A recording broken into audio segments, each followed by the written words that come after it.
Bonjour à tous, si vous êtes entrepreneur et que vous voulez développer une activité où l'alignement de vos valeurs est au cœur de vos préoccupations, alors le marketing digital est votre meilleur allié, à condition bien sûr d'en comprendre le fonctionnement.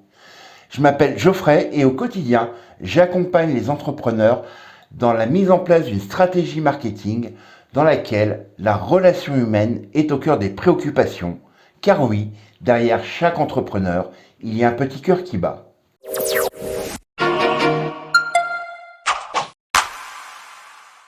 Alors, si tu n'as pas vécu dans une grotte ces 15 dernières années, tu ne peux pas être passé à côté de la série The Big Bang Theory.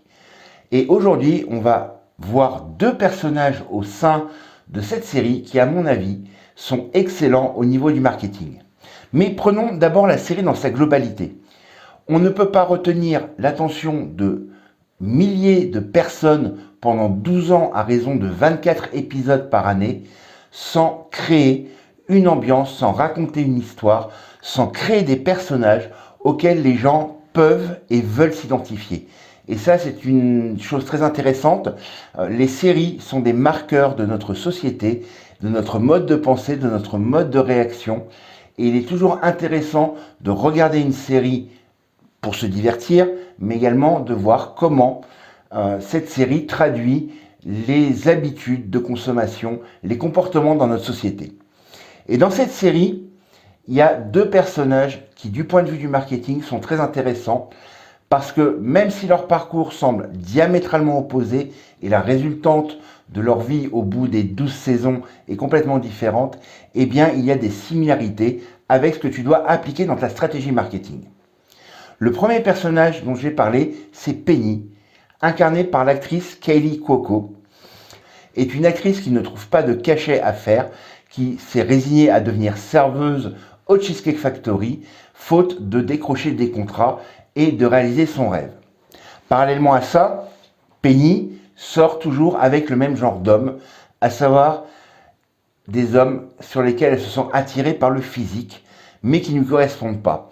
Et on voit au fur et à mesure que les saisons, que les épisodes se déroulent, un complet changement de positionnement par rapport à ses attentes, puisqu'elle finira par sortir et se marier avec Leonard Hofstetter, un des principaux personnages, qui est l'opposé de tout ce qu'elle avait connu en matière d'homme jusqu'à présent, puisque lui est petit, asthmatique, intolérant au lactose. Bref, on est loin d'avoir un Apollon.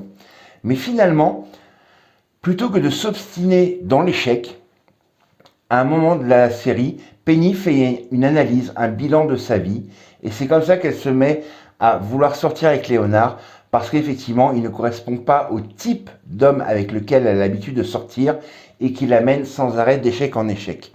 Et au fur et à mesure de son évolution sentimentale dans sa vie personnelle, eh bien, on voit que tout doucement, elle finit par trouver un métier à l'opposé du cinéma, puisqu'elle devient représentante en médicaments, grâce à un coup de chance, grâce à des relations, à un piston avec Bernadette, une de ses amies, mais c'est surtout qu'elle finit par s'épanouir dans ce métier, parce qu'elle a trouvé quelque chose qui a du sens pour elle. Et bien souvent, lorsqu'on est entrepreneur, on a une vision, on a un objectif, et il peut arriver qu'on s'y perde. Car bien souvent, dans notre vie en tant qu'entrepreneur, on cherche à pénétrer un marché, à travailler avec ce qui nous semble être nos clients idéaux, et parfois ce n'est pas du tout le cas. Il s'avère que nos clients idéaux ne sont pas du tout les personnes qui sont faites pour travailler avec nous. Et c'est de ce point de vue-là, au niveau marketing, que le personnage de Penny est intéressant, parce que justement, on part d'une situation, on part d'un désir de réussir, de reconnaissance en tant qu'actrice, et tout doucement, les situations, les remises en question font qu'elle va évoluer vers un autre métier dans lequel elle va finir par s'épanouir. Donc ça, c'est la première leçon marketing que peut nous apporter Big Bang Theory. Et le deuxième personnage dont je voudrais vous parler dans cette série, c'est Rajesh Kutrapali. Alors, c'est la touche d'exotisme de la série. C'est un garçon qui est très à l'écoute de son côté féminin, qui est très proche des femmes, très à l'écoute, mais qui finalement, malgré son côté romantique, malgré son côté fleur bleue, va finir tout seul. Et ça s'explique pour une bonne raison, et c'est bien souvent aussi le cas lorsque l'on est entrepreneur, c'est que Rajic, lorsqu'il est en contact avec une femme, va complètement changer de personnalité, va complètement se noyer dans la personnalité de sa compagne pour augmenter ses chances de nouer une relation avec la personne. Et ça, c'est la pire erreur que vous puissiez faire en tant qu'entrepreneur, c'est de vous adapter à votre marché. Bien sûr, il serait tentant de dire que vos produits, vos services sont adaptés à tout le monde et peuvent être achetés par tout le monde.